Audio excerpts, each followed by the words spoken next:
Assalamualaikum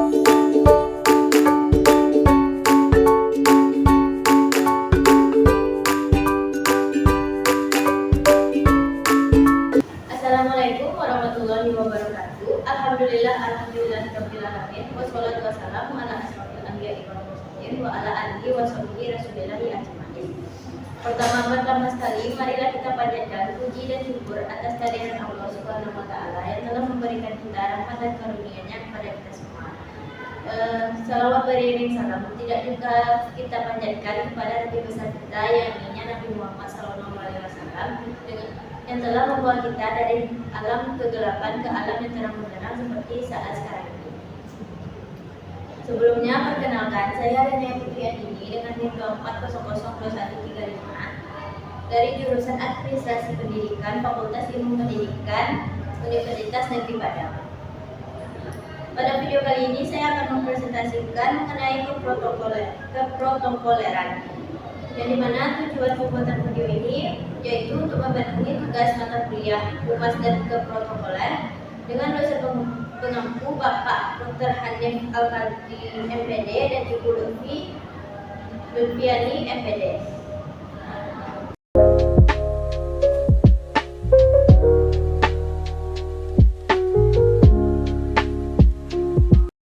Baiklah, kita lanjut kepada materi pertama, yaitu konsep keprotokoleran. Protokol adalah kumpulan etiket resmi dalam acara kenegaraan dan diplomatik, baik nasional maupun internasional. Atau keprotokolan bisa juga disebut kumpulan atau keseluruhan naskah yang isinya terdiri dari catatan persetujuan perjanjian yang meliputi lingkup nasional maupun internasional. Sedangkan keprotokolan adalah serangkaian kegiatan dan tata cara yang terdapat dalam acara resmi atau acara kenegaraan. Dan ada pula konsep keprotokolan menurut Undang-Undang Nomor 9 Tahun 2010 yang mengatakan keprotokolan adalah serangkaian kegiatan yang berkaitan dengan aturan acara kenegaraan atau acara resmi yang meliputi tata tempat, tata upacara, tata penghormatan sebagai bentuk penghormatan kepada seseorang sesuai dengan jabatannya. Sedangkan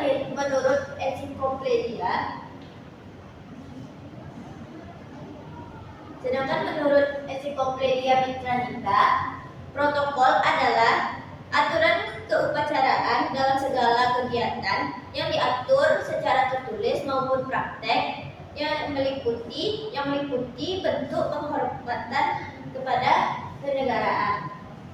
Sedangkan di Indonesia, keprotokolan adalah suatu norma atau aturan di dalam kehidupan berbangsa, bernegara, dan bermasyarakat.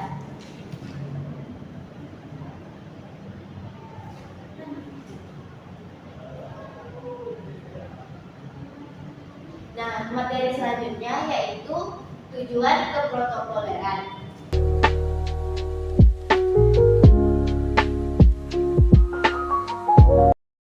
Yang pertama, tujuan keprotokoleran itu yaitu pedoman acara atau bisa dibilang memberikan pedoman penyelenggaraan agar acara berjalan secara tertib, rapi, dan teratur. Yang kedua yaitu memberikan penghormatan yang layak kepada pejabat atau tamu undangan sesuai dengan kedudukan dan jabatannya. Yang ketiga yaitu menciptakan hubungan baik itu dari tata pergaulan antar negara, antar interaksi, dan antar daerah.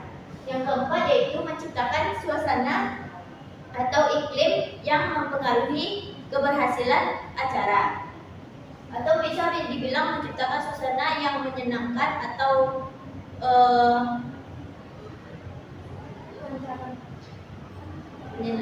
bisa dibilang menciptakan suasana yang nyaman atau menyenangkan. Tujuan keprotokolan yang kelima yaitu menjaga kredibilitas dan akuntabilitas, yaitu menjaga profesionalisme kita sebagai seorang keprotokolan.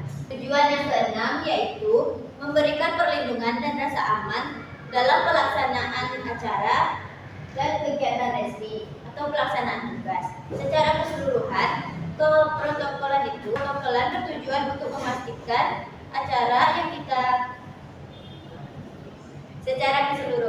tujuan keprotokolan itu untuk memastikan pelaksanaan acara resmi berjalan dengan lancar, tertib, rapi, dan teratur.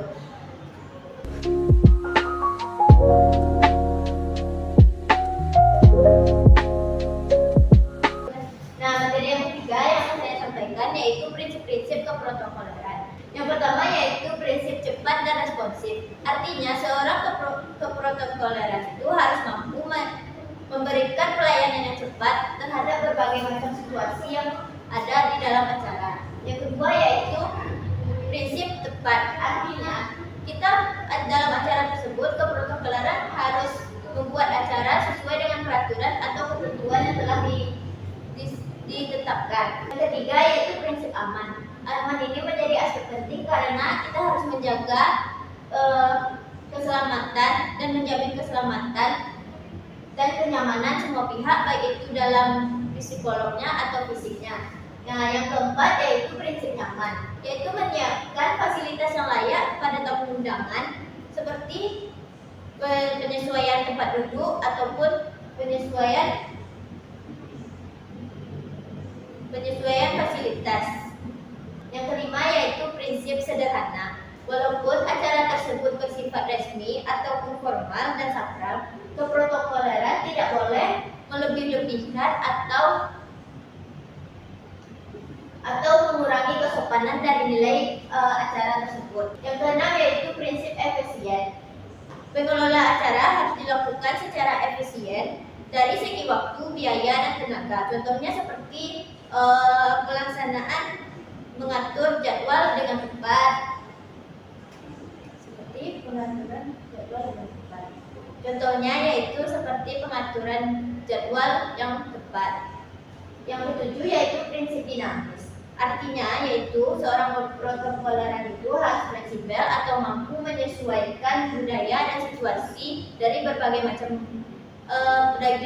macam acara. Misalnya dalam acara kenegaraan kita mengundang beberapa negara yang di dalamnya itu terdapat budayanya masing-masing. Nah, seorang protokoleran itu harus mampu menyesuaikan budaya tamu undangan atau orang yang kita undang dalam acara tersebut.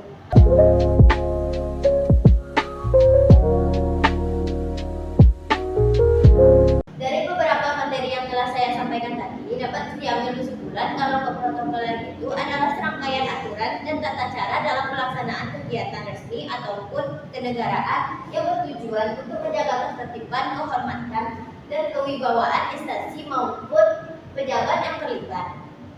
Tujuan utamanya dalam keprotokoleran itu adalah memastikan acara berjalan tertib, memberikan penghormatan sesuai kedudukan, serta membangun hubungan baik antar pihak dan citra positif perusahaan atau citra positif penyelenggara.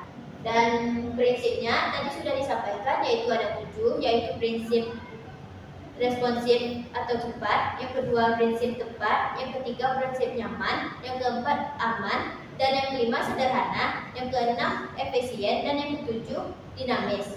Semua itu dilakukan untuk memastikan acara dalam keprotokoleran itu berjalan dengan baik.